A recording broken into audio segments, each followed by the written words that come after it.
আসসালামু আলাইকুম। Hello viewers, নতুন আরেকটি রেসিপি নিয়ে চলে আসলাম। আজকের রেসিপি মজাদার ঘরোয়া পরিবেশে পেঁয়াজ দিয়ে বড় চিংড়ি কারি। আপনি যদি নতুন হয়ে থাকেন তাহলে আমার চ্যানেলটি সাবস্ক্রাইব করে দিবেন, পাশে থাকা বেল আইকনটি ক্লিক করে দিবেন। আর কথা না বাড়িয়ে চলুন মূল রেসিপিতে চলে যাই।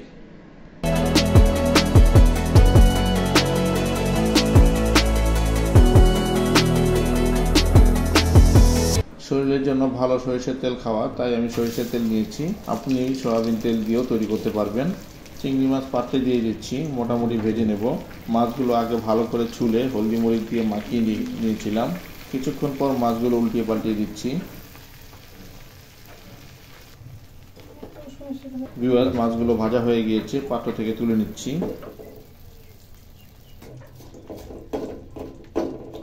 যেহেতু আমি পেঁয়াজ দিয়ে ভুনা করব, তাই আমি একটু বেশি করে পেঁয়াজ নিয়ে নিচ্ছি।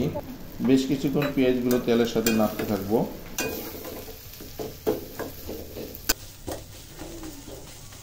স্বাদ মতো লবণ দিয়ে দিলাম।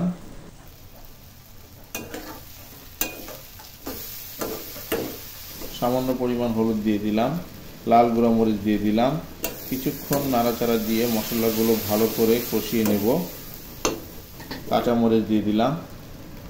টমেটো দিয়ে দিচ্ছি। এখন বাজারে টমেটো প্রচুর পরিমাণ পাওয়া যায়, তাই হালকা টমেটো নিয়ে নিলাম এবং তরকারিটি একটু টক টক ভালো লাগবে খেতে।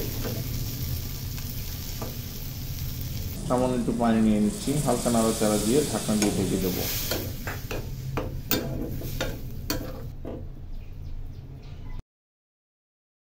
ঢাকনাটি তুলে নিচ্ছি। 5 থেকে 7 মিনিট পরে ফিরে আসলাম। হালকা একটু নাড়াচাড়া দিয়ে দিচ্ছি।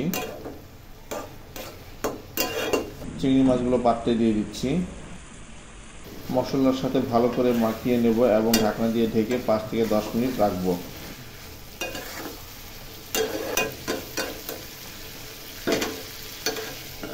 ঢাকনাটি তুলে নিচ্ছি। হালকা একটু নাড়াচাড়া দিয়ে দিচ্ছি।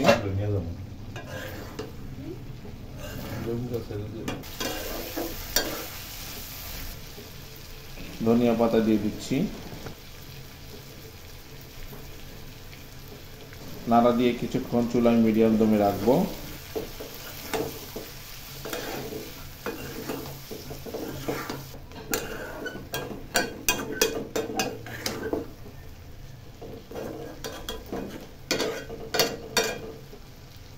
ভিউয়ার, চিংড়ি মাছ কারি তরকারিটি হয়ে গিয়েছে। আমি এখন চুলা থেকে নামিয়ে নেব এবং খাবারের জন্য পরিবেশন করব। ভিউয়ার, আমার রেসিপিটি যদি ভালো লেগে থাকে তাহলে বন্ধুদের সাথে শেয়ার করবেন, লাইক করবেন, কমেন্টস করবেন।